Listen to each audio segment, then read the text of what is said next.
Hello students, welcome to my YouTube channel. Please share, like, subscribe and comment.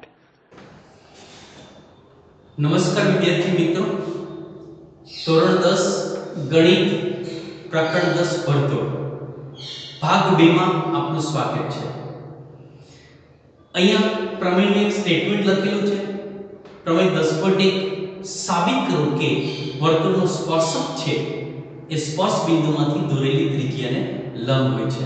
વિદ્યાર્થી મિત્રો, આ પ્રમેય સમજીએ એ પહેલા આ ચેનલને તમે હજુ સુધી સબસ્ક્રાઇબ કરેલી ન હોય તો વિદ્યાર્થી મિત્રો ચેનલને સબસ્ક્રાઇબ કરો, લાઈક કરો, શેર કરો અને કમેન્ટ પણ અવશ્ય કરો કે જેથી કરી ઉત્તરોત્તર વિડિયોની ક્વોલિટી અને એનું કન્ટેન્ટ છે સારામાં સારી રીતે તમને આપી શકીએ। આભાર। આ પ્રમેયની સમજૂતી હવે આપણે આપીએ છીએ। હવે થોડુંક પૂર્વ જ્ઞાન ચકાસી લઈએ। આગલા ભાગની વાત જે કરી હતી એ થોડીક રિપીટ કરી છે વિદ્યાર્થી મિત્રો।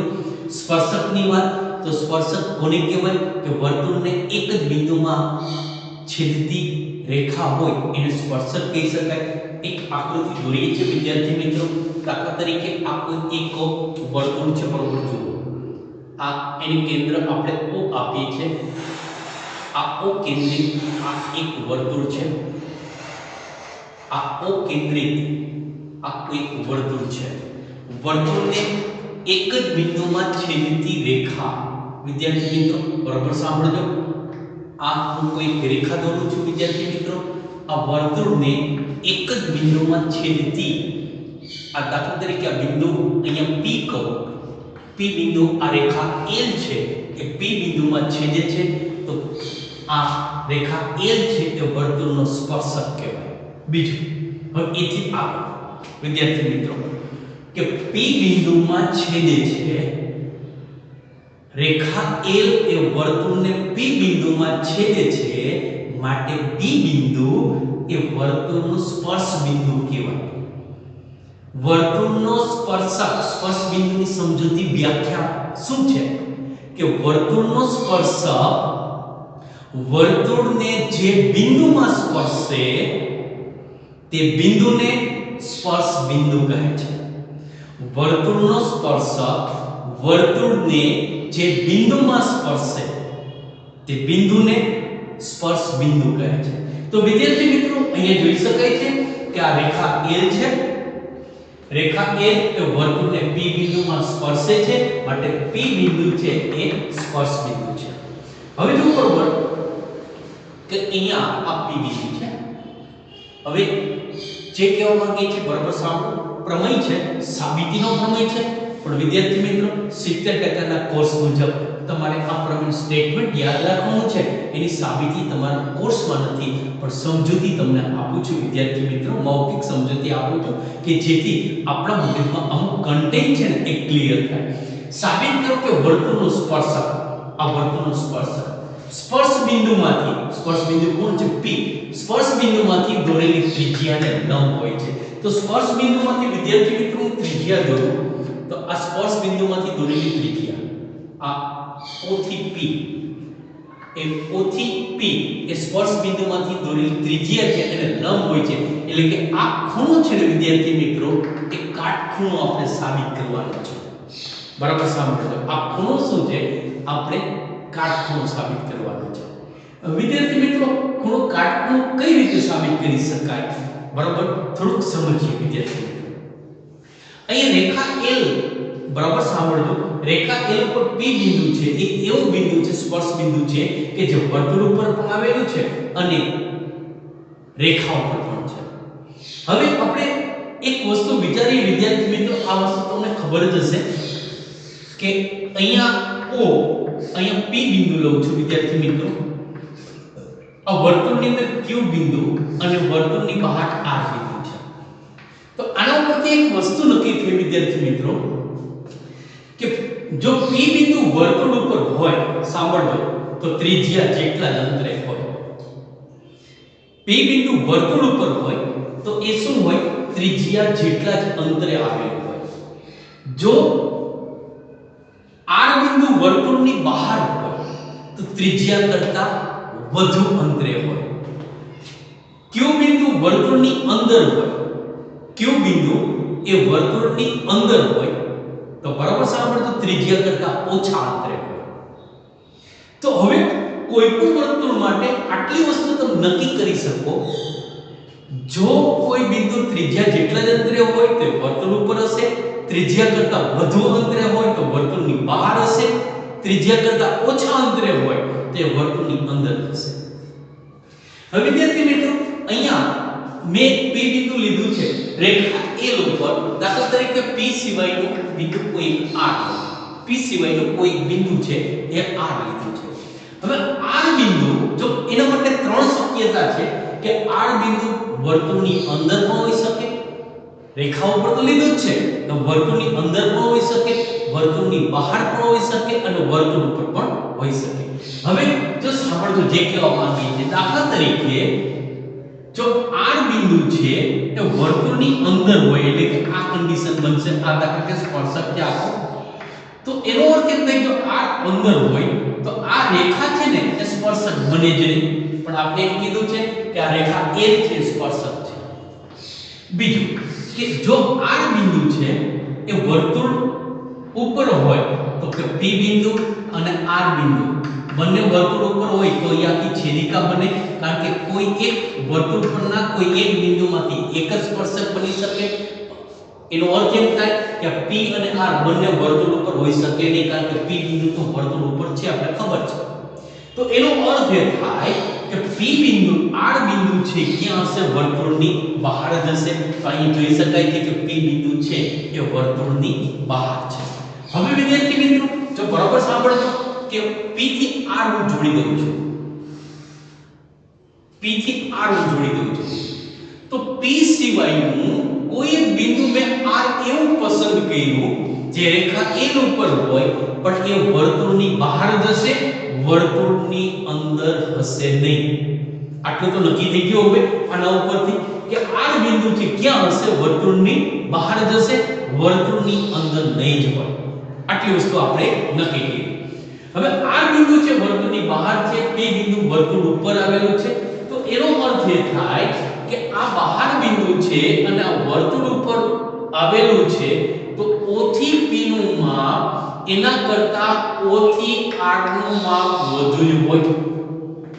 P સિવાયનું કોઈ પણ બિંદુ, P સિવાયનું કોઈ પણ બિંદુ હું રેખાઓ L ઉપર લઉં, દાખલા તરીકે આ બધા બિંદુઓ છે હું R ને અહીંયા લીધું છે તો P સિવાયના કોઈ પણ બિંદુ માટે, P સિવાયના કોઈ પણ R બિંદુ માટે આ અસમતાનું પાલન થાય એટલે કે OP is greater than OR થાય. એટલે OR છે હંમેશા સૌથી મોટું માપ છે. તો OR જો સૌથી મોટું માપ છે એનો અર્થ એમ થાય કે O થી P એ સૌથી લઘુત્તમ અંતર છે, નાનામાં નાનું અંતર છે. તો બરોબર યાદ કરો વિદ્યાર્થી મિત્રો કે લઘુત્તમ અંતર હોય ને એ હંમેશા લંબ જ હોય. બે બિંદુ વચ્ચેનું દાખલા તરીકે તમને અહીંયાથી તમે બેઠા છો સામેની દીવાલ સુધીનું અંતર માપવાનું કીએ તો આપણે પટ્ટી લંબ જ લઈએ છીએ, નાનામાં નાનું માપે છે, ક્રોસમાં પટ્ટી નથી મૂકતા આપણે.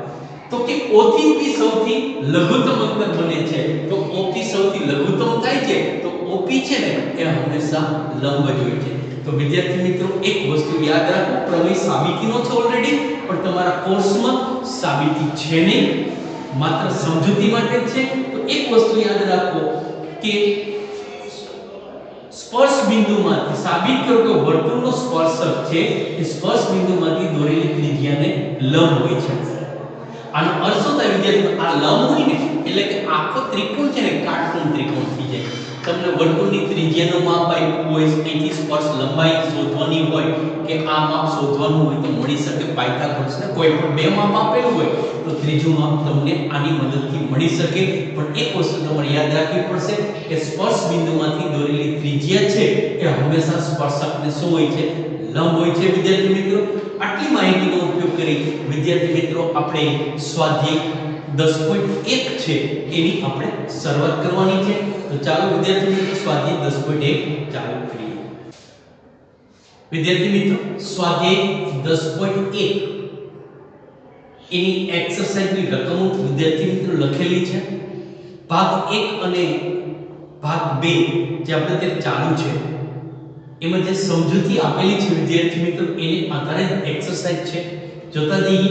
પહેલું છે વર્તુળને કેટલા સ્પર્શક હોય છે. તો ભાગ 1 માં તમને સમજાયું હતું વિદ્યાર્થી મિત્રો, વર્તુળ પર અસંખ્ય બિંદુઓ છે. વર્તુળ પરના કોઈ એક બિંદુમાંથી એક સ્પર્શક દોરી શકાય. તો વર્તુળ પર અસંખ્ય બિંદુઓ હોવાથી વર્તુળને અસંખ્ય સ્પર્શકો હોઈ શકે. તો માત્ર જવાબ એવો લખવાનો છે, વર્તુળને કેટલા સ્પર્શક હોય તો વર્તુળને અસંખ્ય સ્પર્શકો હોય. તો જવાબ લખીએ છીએ વિદ્યાર્થી મિત્રો, વર્તુળ પર અસંખ્ય બિંદુઓ હોવાથી વર્તુળને અસંખ્ય સ્પર્શક હશે. અસંખ્ય સ્પર્શક હોય. તો વિદ્યાર્થી મિત્રો ટૂંકા પ્રશ્નમાં પૂછી શકાય. ખૂબ જ સારો પ્રશ્ન હતો. હવે એ પછી એક્સરસાઇઝ 2 છે વિદ્યાર્થી મિત્રો, ખાલી જગ્યા છે. સ્પર્શક વર્તુળને ખાલી જગ્યા બિંદુમાં છેદે. આપણે ખબર છે એક અને માત્ર એક જ, એક કરતા વધારે પણ નહીં, કરતા ઓછા પણ નહીં. તો જવાબ આવશે એક અને માત્ર એક જ. એક અને માત્ર એક જ. ખાલી એક શબ્દ લખશો તો અસ્પષ્ટતા થાય, અથવા તો ખાલી તમે એક ન લખો તો એક જ શબ્દ લખવો પડશે. એક અને માત્ર ન લખો તો એક જ, અથવા તો શબ્દ હજી વાપરી શકે અનન્ય. અનન્ય નો અર્થ થાય એક અને માત્ર એક. ખાલી જગ્યામાં અનન્ય પણ તમે લખી શકો. વર્તુળને બે બિંદુમાં છેદતી રેખાને ખાલી જગ્યા કહે છે. વર્તુળ છે એને બે બિંદુમાં છેદતી રેખા શું કહેવાય? સમજાયું તો પહેલા ભાગની અંદર છેદિકા કહી શકાય. તો ખાલી જગ્યામાં આવશે છેદિકા. ખાલી જગ્યામાં શું આવશે? છેદિકા કહી શકાય. ત્રીજી ખાલી જગ્યા છે વર્તુળની છેદિકાને સમાંતર હોય તે વધુમાં ખાલી જગ્યા સમાંતર સ્પર્શક હોય. યાદ કરો, આપણે આકૃતિ દોરી હતી પહેલા ભાગની અંદર, સમાંતર રેખાઓ દોરી હતી. તો સમાંતર સ્પર્શક કેટલા મળ્યા હતા આપણે? 2. તો 2 સમાંતર સ્પર્શક હોય, 2 કરતા વધારે સમાંતર સ્પર્શક હોઈ શકે નહીં. વર્તુળ અને સ્પર્શકના સામાન્ય બિંદુને, વર્તુળ અને સ્પર્શકના સામાન્ય બિંદુને, એનો અર્થ શું થાય કે એક બિંદુ એવું છે જે વર્તુળ ઉપર પણ છે અને સ્પર્શક ઉપર પણ છે. તો સામાન્ય બિંદુને શું કહી શકાય? સ્પર્શ બિંદુ. તો લખો સ્પર્શ બિંદુ ખાલી જગ્યામાં સ્પર્શ બિંદુ. વિદ્યાર્થી મિત્રો આ બધા પ્રશ્નો એવા છે ટૂંકા પ્રશ્નોમાં 1 માર્કના ગુણમાં પૂછી શકાય. આગળ વધીએ. એક્સરસાઇઝ 3 છે. 5 સેન્ટીમીટર ત્રિજ્યાવાળા વર્તુળના કોઈ બિંદુ P આગળ દોરેલ એક સ્પર્શક PQ કેન્દ્ર O માંથી પસાર થતી રેખાને Q માં છેદે છે. O થી Q નું માપ છે એ 12 સેન્ટીમીટર છે. તો PQ ની લંબાઈ ખાલી જગ્યા છે 4 વિકલ્પ આપેલા છે. વિકલ્પ લખ્યા નથી, આપણે દાખલો ગણતરી કરવું છે એટલા માટે. તો વિદ્યાર્થી મિત્રો આ એક વર્તુળ છે. વર્તુળની ત્રિજ્યા કેટલી છે? 5 સેન્ટીમીટર. વર્તુળના કોઈ પણ બિંદુ P આગળ દોરેલ એક સ્પર્શક, તો આ P બિંદુ સ્પર્શ બિંદુ થઈ જશે. P માંથી એક સ્પર્શક PQ દોરેલો છે અને કીધું છે કેન્દ્ર O માંથી પસાર થતી રેખાને Q બિંદુમાં છેદે છે. એટલે P O થી Q એ માપ થયું. O થી Q નું માપ 12 સેન્ટીમીટર છે. O થી P એ વર્તુળની ત્રિજ્યા થશે જે 5 સેન્ટીમીટર આપેલ છે. તો આપણે PQ ની લંબાઈ પાયથાગોરસનો ઉપયોગ કરી વિદ્યાર્થી મિત્રો આટલો જે ત્રિકોણ બને છે એ કાટકોણ ત્રિકોણ બનશે. તો કાટકોણ ત્રિકોણના આધારે પાયથાગોરસના સિદ્ધાંતનો ઉપયોગ કરો તો તમને એ મળી જશે. તો લખીએ અહીં લખું છું, અહીં ત્રિકોણ OP અને Q માં ખૂણો Q કાટખૂણો છે. માટે OQ સ્ક્વેર બરાબર OQ એટલે કર્ણ થશે બરાબર OP સ્ક્વેર વત્તા PQ સ્ક્વેર. માપ મૂકી દી વિદ્યાર્થી. OQ નું માપ 12 આપેલું છે તો 12 એનું વર્ગ બરાબર OP છે એનું માપ 5 આપેલું છે 5 એનું વર્ગ વત્તા PQ સ્ક્વેર થશે. સાદુરૂપ આપીએ 12 નો 144 બરાબર 5 નો 525 વત્તા PQ સ્ક્વેર, PQ સ્ક્વેર ને કરતા બનાવો તો 144 માઈનસ 25 થશે। 144 માંથી 25 છે વિદ્યાર્થી મિત્રો આપણે બાદ કરીએ તો PQ સ્ક્વેર બરાબર 4 માંથી 5 જાય માઈનસ 1 એટલે 9, 3 માંથી 2 બાદ કરો તો 1 અને 1 ના 119। 119 એ માપ કોનું લીધું વિદ્યાર્થી મિત્રો? PQ સ્ક્વેર નું। 119 નું વર્ગમૂળ નીકળશે ને માટે PQ બરાબર વર્ગમૂળ 119 થશે વિદ્યાર્થી મિત્રો। આ પ્રકારના દાખલાઓ છે વિદ્યાર્થી મિત્રો વારંવાર પૂછી શકાય છે। તો 119 સેન્ટીમીટર છે એ અહીંયા લખવું પડશે x વર્ગમૂળમાં 119 સેન્ટીમીટર, કારણ કે માપ આપણને સેન્ટીમીટરમાં આપેલું છે વિદ્યાર્થી મિત્રો। એ પછી છેલ્લો પ્રશ્ન છે, પ્રયત્ન એવો કર્યો છે એક જ બોર્ડની અંદર આખું સ્વાધ્યાય સમાઈ જાય એ માટે કે એક વર્તુળ દોરો, આકૃતિ દોરવાની છે વિદ્યાર્થી મિત્રો। તો આપણે પ્રયત્ન કરીએ, આખું એક વર્તુળ દોરીએ છીએ। જો આખું એક વર્તુળ દોરીએ છીએ, નાનું મોટું વર્તુળ દોરીએ છીએ, બરોબર? સાંભળો, આખું એક વર્તુળ દોરીએ છીએ આપણે। સૌથી પહેલા ધરકમાં જેમ કીધું છે એ મુજબ આપણે કરતા જઈએ। આખું એક વર્તુળ દોરેલું છે,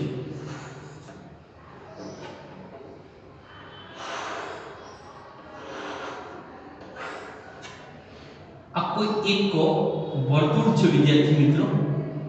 જાડી લાઈન દર્શાવી દે થોડું। આ કોઈ એક વર્તુળ આપણે દોરવાનું કીધું હતું, તો કોઈ એક વર્તુળ છે એ અહીંયા આપણે દોરી દીધું છે। આ વર્તુળનું કેન્દ્ર આપણે નામ આપ્યું O છે। હવે એમ કીધું છે વર્તુળના સમતલમાં આપેલી કોઈ એક રેખા, વર્તુળના સમતલમાં ગમે એવી રેખા એક આપેલી છે। દાખલા તરીકે અહીંયા હું કોઈ એક રેખા દોરી દઉં છું અત્યારે કે વર્તુળના સમતલમાં આ કોઈ એક રેખા છે, આ રેખાનું નામ L આપેલી છે। આ રેખા L, બસ રકમ સમજીએ। એક વર્તુળ દોરી નાખ્યું છે, વર્તુળના સમતલમાં આપેલી કોઈ એક રેખા નામ આપ્યું આ રેખા। આ રેખાને શું, આ રેખાને સમાંતર હોય એટલે એનો અર્થ શું થાય કે L ને સમાંતર હોય તેવી બે રેખાઓ દોરવાની છે। આ રેખા L છે એને સમાંતર હોય ને એવી બે રેખા દોરવાની છે। L ને સમાંતર હોય, શરત શું છે? સમાંતર હોવી જોઈએ। L ને સમાંતર હોય તેવી બે રેખાઓ દોરો। જે પૈકી, હવે સાંભળો, જે બે રેખા દોરવાની છે એ પૈકી એક વર્તુળનો સ્પર્શક હોવો જોઈએ અને બીજી રેખા એ વર્તુળની છેદિકા હોવી જોઈએ। તો અહીંયા બરાબર સાંભળો કે આ રેખા છે એને સમાંતર, સૌથી પહેલા હું સ્પર્શક દોરવાનો પ્રયત્ન કરું છું વિદ્યાર્થી મિત્રો। તો આ રેખા L ને રેખા L છે એને સમાંતર હોય એવી કોઈ એક રેખા L ની જગ્યાએ હું M દોરું છું। આ વર્તુળને P બિંદુમાં છેદે છે એટલે સ્પર્શક થઈ ગયો, નામ આપીએ છીએ P। હવે આ L ને સમાંતર બીજી એક રેખા દોરીએ કે જે છેદિકા હોય તો એનું બહુ સરસ રીતે, પણ શરત એ છે કે એ સમાંતર હોવી જોઈએ। તો આ એ રેખાનું નામ આપું છું M। તો અહીંયા જોઈ શકાય કે રેખા L ને સમાંતર હોય તેવી બે રેખા દોરેલી છે, એક રેખા M અને એક રેખા N। એમાં M છે કે વર્તુળનો સ્પર્શક છે અને N છે કે વર્તુળની છેદિકા છે। વિદ્યાર્થી મિત્રો, આ સાથે સ્વાધ્યાય 10 પટ્ટી કંઈ પૂર્ણ કરીએ છીએ। આ ભાગ છે વર્તુળનો ભાગ નંબર 2 અહીં પૂર્ણ કરીએ છીએ વિદ્યાર્થી મિત્રો। જો તમને આ ભાગ ગમે તો વિદ્યાર્થી મિત્રો આ ચેનલને સબસ્ક્રાઇબ કરજો, શેર કરજો, કમેન્ટ પણ કરજો અને લાઈક પણ કરજો વિદ્યાર્થી મિત્રો, બરાબર છે? ચેનલને સબસ્ક્રાઇબ કરવાનું ભૂલશો નહીં। અન્ય વિદ્યાર્થીઓને પણ તમે આ ચેનલ વિશેની માહિતી આપશો। આભાર, જય શ્રી કૃષ્ણ।